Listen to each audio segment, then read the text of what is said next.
እዚህ ከተማ ውስጥ ያለ ነገር በሙሉ በእሳት እየነደደ ስለሆነ በህይወት የተረፈ ሰው የለም። ይሄ ሁሉ የጀመረው ከሁለት ቀናት በፊት ሲሆን በሃይ ስኩል ቤዝቦል ተጫዋቾች ጨዋታ መሃል ድንገት ሮሪ የተባለ ሰው ሽጉጥ ይዞ ወደ ሜዳው ተኮሳትሮ ሲገባ ሁሉም ሰው ደርቆ ይቆማል። ረስል የተባለ ፖሊስ ከሜዳው ተጫዋቾቹን ያስወጣና ዴቪድ የተባለ ፖሊስ ወደ ሮሪ በመጠጋት የሰከረ ስለመሰለው መሳሪያውን እንዲጥል ሊያሳምኑ ይሞክራል። ነገር ግን ሮሪ ሊተኩስበት ሲል ዴቪድ ፈጥኖ በማሰብ ቀድሞ ይተኩስበትና ይገለዋል። ምሽት ላይ ዴቪድ ወደ ሮሪ ሚስት ፔጊና ልጁ ከርት ጋር በመሄድ ይቅርታ ይጠይቃቸዋል። ሮሪ ሰክሮ ስለነበር ምንም አማራጭ እንዳልነበረው ይነግራታል። ነገር ግን ፔጊ ስላላመነችው በጥፊ ትመታውና ለዓመታት ጠጥቶ እንደማያውቅ ትነግረዋለች። የጥፋተኝነት ስሜቱ ዴቪድን እንቅልፍ ይከለክለዋል። እርጉዝ የነበረችው ሚስቱ ጁዲ ትክክለኛውን ነገር እንዳደረገ ትነግረዋለች። በቀጣዩ ቀን ዴቪድ ከላብራቶሪ ይደወልለትና የሮሪ ምርመራ ላይ በደሙ ምንም አልኮል አለመገኘቱን ሲመለከት ይገረማል። ለዛውም ሁለቴ ነበር የተመረመረው። ዴቪድ ግራ በመጋባትና በመበሳጨት ወደ ትምህርት ቤቱ ሜዳ ሲሄድ የትምህርት ቤቱን ርዕሰ መምህር ምንም ነገር ላይ እያፈጠጠ ተቀምጦ ያገኘዋል።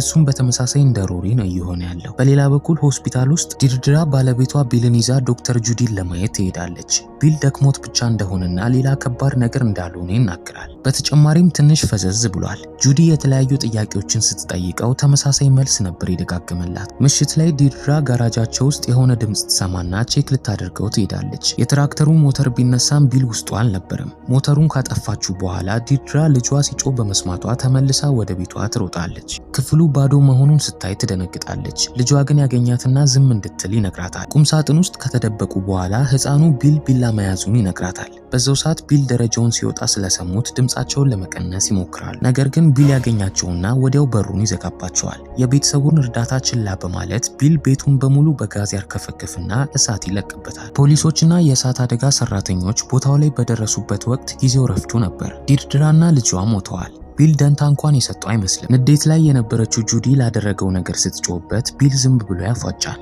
በኋላ ወደ ፖሊስ ጣቢያው እስር ቤት እስኪተላለፍ ድረስ ይወሰድና ድርቅ ብሎ ነበር የቆመው። ከከተማው ወጣ ብለን ሶስት ታዳኞች ጫካ ውስጥ በሚጓዙበት ወቅት ዛፍ ላይ ፓራሹት ሲመለከቱ ግራ ይጋባሉ። የፓራሹቱን ጫፍ ከውሃው ሲጎትቱት የወታደር አስክሬን በማየታቸው ይደነግጣሉ። በኋላ ፖሊሶች ወደ ቦታው ይደርሱና ረስል አውሮፕላን እዚህ አካባቢ እንደተከሰከሰ መስማቱን ይናገራል። ትልቅ ድምጽ እንኳን ስላላሰሙ ግን እውነት ነው ብሎ ሊቀበለው አልቻለም። ዴቪድና ረስል ጀልባ ላይ ሆነው ነገሩን ለማጣራት ይወስኑና ከወንዙ ስር አውሮፕላኑን በማየታቸው ይደነግጣሉ። ሰማይ ላይ የሆነ ድሮን የሚመስል ካሜራ ከተማቸው ላይ ዙም ያደርግና ተበክለዋል የሚል መረጃ ከስር ይጻፋል። ዴቪድ በመጠራጠር የከተማቸው ውሃ ከየት እንደሚመጣ ይጠይቃቸውና ከዛው ወንዝ መሆኑን ይነግረዋል። መጀመሪያ የሚደርሰው ደግሞ የሮሪ ቤት ነበር። አውሮፕላን ተከስክሶ ዜናዎች እንኳን ሳይዘግቡት መቅረታቸው አጠራጣሪ ስለነበር ዴቪድ አውሮፕላኑ ውሃውን እየበከለ እንደሆነና ውሃው ሰዎችን እያሳመማቸው እንደሆነ ይደመድማል። እሱና ረስል ወደ ከንቲባው በመሄድ የውሃ አቅርቦቱ እንዲዘጋ ይጠይቀዋል። ከንቲባው ግን ውሃውን ካቋረጠው ሰብሎች እንደሚደርቁና ከተማቸው በሙሉ ስለሚጎዳ በሀሳቡ አልተስማማም ነበር።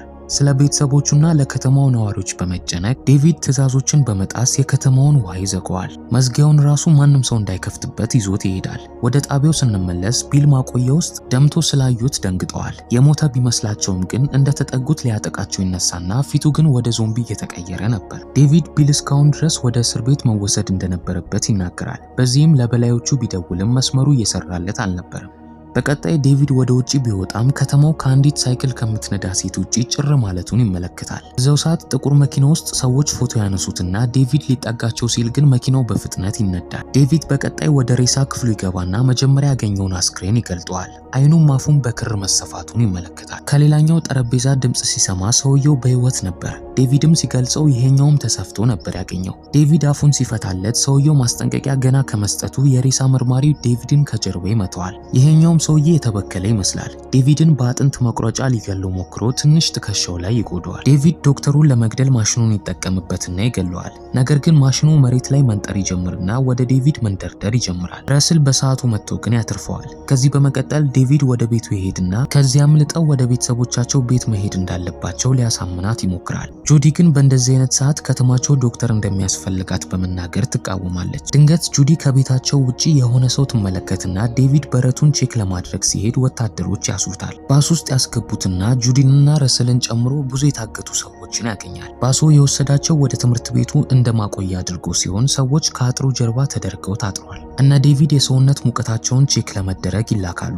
የምርመራው ውጤት መጥፎ ከሆነ ህፃናትን ሳይቀር ከካምፑ ያስወጧቸዋል። እንደ አጋጣሚ የጁዲ ሙቀት ከፍተኛ ስለነበር ይወስዷትና ዴቪድ ይህንን ሲመለከት ለመጣላት ይሞክራል። ነገር ግን በቀላሉ ነበር የተቆጣጠሩት። ጁዲ ስትሬቸር ላይ ያስሯትና ብዙ ሰዎች በማስክ ሆነው በሽተኞች ሲሰቃዩና ብዙ የደም ጠብታዎችን ትመለከታለች። ሊያስተኟት ሲመጡ በጣም ነበር የጮኸችው። ከነቃች በኋላ ውጪ ላይ የህዝብ ጩኸት ብቻ ነበር የሚሰማት። መኪና አጥሩን ገጭቶት ሰዎች አጋጣሚውን ተጠቅመው ያመልጣሉ። ወታደሮቹ ሊያስቆሟቸው ሲተኩሱ በመካከላቸው ግጭት ይፈጠርና የተበከሉት ሰዎችን መቀላቀል ይጀምራሉ። ይህንን ብጥብጥ መቋቋም ስላቃታቸው ወታደሮችና ዶክተሮቹ በሄሊኮፕተር ያመልጣሉ። ይህም ማለት ደግሞ በሽተኞችን አልጋ ላይ እንዳስሯቸው ነው የተዋቸው።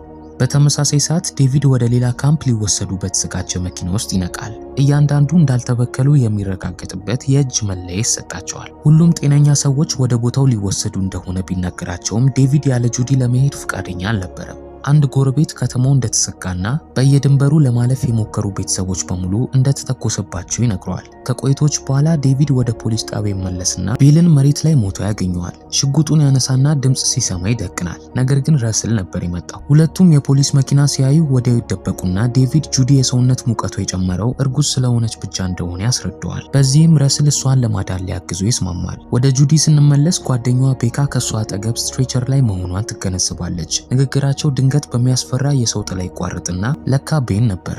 ልብሱ በደም ተሸፍኖ በእጁ መሳሪያ ይዟል። እንደተበከለ በግልጽ ነው። ወዲያው ያለ ርህራሄ ታካሚዎችን በተርታ መግደል ይጀምራል። ቤካ ጋር ይደርስና ከመውጋቱ በፊት ጁዲ ድምጿን በማሰማት ታድናታለች። በቀጣይ ወደ እሷ ይሄድና መሳሪያውን ሊገላት ያዘጋጃል። ድንገት ግን ዴቪድና ረስል ተኩሰው ይጥሉታል። ጁዲና ቤካን ካዳኗቸው በኋላ ወደ ውጪ ሲወጡ በጣም ብዙ ሰዎች አልቀው ነበር የጠበቃቸው። በቀጣይ ቡድኖቹ ከተማውን ማቋረጥ ሲጀምሩ ሁሉንም ነገር ያገኙት ወድሞና እየነደደ ነበር። የሆነ እብድ መኪና ሲደበድብ ቢመለከቱም እንዳድላቸው ሆኖ አላያቸውም ነበር። የሚሰራ መኪና በሚፈልጉበት ወቅት የሆነ ድምጽ በመስማታቸው ከአንድ መኪና ጀርባ ይደበቃሉ። ለካ ወታደሮች ሰዎችን አድነው በመግደል መኪናቸው ላይ የጫኗቸው ነበር። እንዳድላቸው ግን ሳይያዙ ይቀሩና ጉዟቸውን ይቀጥላሉ። በቀጣይ የደረሱት የቤካ የድሮ ፍቅረኛዋ ቤት ሲሆን ወዲያው እሱን ፍለጋ ትጀምራለች። ስካቲ ሽጉጡን ደቅኖ ቢጠብቃቸውም ዴቪድ ሲደቅንበት ስካቲ ይቅርታ ይጠይቃቸውና እርግጠኛ መሆን እንደነበረበት ይነግራቸዋል። እናቱም ደህና እንደሆነች እየተናገረ እንዳለ ሰዎች እየቀረቧቸው መምጣታቸውን ሲመለከቱ ወዲያው በረት ውስጥ ይደበቃሉ። ከውስጥ ሆነው ወታደሮች አንድን ሴትዮ በመደብደብ እየገፈተሯት ለመመርመር እንዴት እንደሚያስወጧት ይመለከታሉ። ስካቲ እናቱን ለማዳን ሲወጣ ሁለቱም በወታደሮቹ ይገደሉና ሰውነታቸው ላይ እሳት ይለቀቅባቸዋል። ወታደሮቹ አካባቢውን እንዲቃኙ ይታዘዙና አንደኛው በረት ውስጥ ይገባል። ዴቪድ እና ረስል ግን ወዲያው ይዙትና ወደ ጀርባ ይወስዱታል። በጣም ወጣት የሆነው ወታደር ምክንያቱ ምን እንደሆነ እሱም እንደማያውቅ ይነግራቸዋል። የውትድርና ፊርማውን የፈረመው ንጹሃንን ለመግደል እንደሆነና ከለቀቁት ለማንም ምንም እንደማይናገር ቃል ይገባል። ዴቪድ የማምለጥ እድሉን ይሰጠውና ወታደሩ በቃሉ መሰረት ማንም ሰው እንደሌለ በመናገር ያስኬዳቸዋል። በቀጣዩ ቀን ቡድኖቹ ወደ ዴቪድ ቤት ይደርሳሉ። ረስል አሮጌ መኪና መጠገን በሚጀምርበት ሰዓት የቀሩት አስፈላጊ ነገሮችን ይሰበስባሉ። ጁዲ ደግሞ ለሚወልዱት ልጃቸው ያዘጋጁትን ክፍል ለመሰናበት ብትሄድም ከጀርባዋ የተበከለችውን ፔጊን ልብ አላለቻትም ነበር። ሳሎን ውስጥ ዴቪድ ከላይ ድምጽ ይሰማና ወደ ክፍሉ ሲደርስ ጁዲን ከወንበር ጋር ታስራ ነበር ያገኛት። ድንገት የተበከለው ከርት እላዩ ላይ ይዘልበትና ሊገለው ይሞክራል። ዴቪድ ደግሞ የወደቀውን ስልኩን ለመያዝ በሚሞክርበት ወቅት ፔጊ እጁን ትወጋዋለች። በዚህም እጁ ሰው ይቀረቅራል። በቀጣይ ሽጉጡን አንስታ ጁዲ ላይ ትደቅንባታለች። በዚህም ትኩረቷን ለመውሰድ ዴቪድ ባለቤቷን የገደለው እሱ እንደነበር ያስታውሳታል። ዴቪድ ወዲያው ያስጥላትና እጁን አስለቅቆ ፔጊን በመውጋት ይገላታል። በቀጣይ ከርት ሽጉጡን አንስቶ ዴቪድን ሊገለው ነበር። ነገር ግን ረስል ቀድሞ ተኩሶበት ይገለዋል። ዴቪድ ከዚህ በመቀጠል ጁዲን ይፈታትና ረስል ደግሞ ለማንኛውም ብሎ አንድ ሁለት ጊዜ አስክሬኖቹ ላይ ይተኩሳል። ይሄ ጁዲን ይረብሻትና ረስል ተበክሏል ብላ ትጨንቃለች። ዴቪድ ግን ህይወታቸውን እንዳተረፈላቸው ያስታውሳታል። ቡድኖቹ መኪናውን መንዳት ጀምረው ትንሽ ከተጓዙ በኋላ ቤካ ማሳል ትጀምራለች። ረስል ተበክላለች ብሎ ያስብና በኋላ ሁሉም መጨቃጨቅ ይጀምራሉ። በዛው ሰዓት ሄሊኮፕተር በአናታቸው ላይ ሲያልፍ ይመለከቱና በወታደሮቹ ላለመታየት ዴቪድ መኪናውን አዙሮ ላቢያጆ ውስጥ ይደብቀዋል። ድንገት የእጥበት ማሽኑ ኦን በመደረጉ ስራውን ይጀምራል። ዴቪድ እየነዳ ለማምለጥ ቢሞክርም መኪናው በማሽኑ ተይዟል። በኋላ የተበከሉት የላቢያጆ ሰራተኞች መኪናውን ይከቡትና እነ ዴቪድን ለማጥቃት መስታወቶቹን መስበር ይጀምራሉ። ዴቪድ ከአንደኛው ጋር በሚደባደብበት ወቅት ሌላኛው ቤካን ሊይዛት ሲሞክር ጭንቅላቱን ከመኪናው ጋር በማጋጨት ታስወጣዋለች። ከብዙ ልፋት በኋላ በዴቪድ በኩል ያለውን ሰውዬ ይገፈትረውና መኪናውን መንዳት ቻለ። ነገር ግን ሌላ ሰራተኛ ከመኪናው ጀርባ ይወጣና የቤካ አንገት ላይ የውሃ ጎማ በማሰር ጎትቶ አስወጥቷት ይገላታል። ዴቪድ መኪናውን ያቆመውና ከረስል ጋር ዞምቢዎቹን ይገላቸዋል። ነገሮችን ከዚያ ባሰው ደግሞ ሄሊኮፕተሩ በላያቸው ላይ ይበርና መኪናቸውን ያጋየዋል። ከዚህ በመቀጠል በህይወት የቀሩት ሶስቱ በእግራቸው መጓዝ ይጀምሩና እንደ እድላቸው የረስልን መኪና ያገኙታል። መኪናው ግን አይሰራም። በዛው ሰዓት ግራ የሚያጋባው ጥቁር መኪና ይመጣና ዴቪድ እንስረቀው ብሎ ሐሳብ ያመጣል። ረስል ግን ንዴት ውስጥ ስለነበረ ጎማ ማተንፈሻ መንገዱ ላይ በመወርወር መኪናው ተገልብጦ ይጋጫል። አንድ መርማሪ ከመኪናው ይወጣና ረስል ሊተኩስበት ይሞክራል። ዴቪድ ግን ያስቆመውና ምን እየተፈጠረ እንደሆነ እንዲነግራቸው ያዘዋል። በምላሹ የተከሰከሰው ፕሌን ትውልድን ለመቀነስ የተዘጋጀ ኬሚካል ጭኖ እንደነበርና ወደ ቴክሳስ ሊያስወግዱት እየወሰዱት እንዳለ እንደተከሰከሰባቸው ይነግረዋል። ኬሚካሉ ሰውን የሚቀይረው ደግሞ በ42 ሰዓታት ብቻ ነበር። ዴቪድ በንዴት ሰውየውን ይመተውና እንዲያግዛቸው ይፈልጋል። ረስል ግን ይገለውና ዴቪድ ጓደኛው እንደተበከለ ነበር የጠረጠረው። ዴቪድ የረስልን ጠመንጃ ቢወስድበትም ሌላ ሽጉጥ ስለነበረው እነሱ ላይ ይደቅንባቸዋል። ሕይወታቸውን ስንቴ እንዳተረፈላቸው እያስታወሳቸው ጠመንጃውን እንዲመልሱለት ይነግራቸዋል።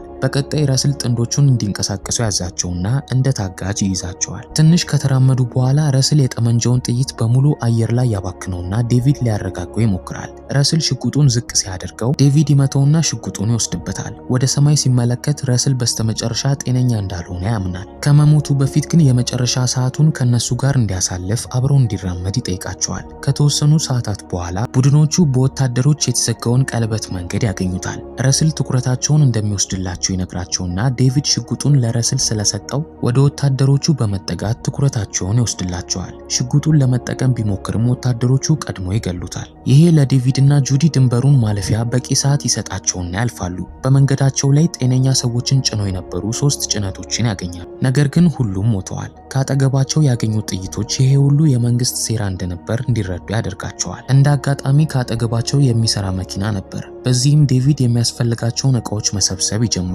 በዛው ሰዓት የወታደሮች ሬዲዮ ያገኝና በ10 ደቂቃ ውስጥ በጣም ትልቅ ጉዳት እንደሚፈጠር ሲያወሩ ይሰማል። ወደ ገራጁ ሲሄድ አስክሬን የያዘው መኪና ሲመለከት አዳኞቹ እዚሁ ቅርብ እንደሆኑ ይጠራጠራል። ድንገት ህንፃው ላይ መብራቱ ይጠፋል።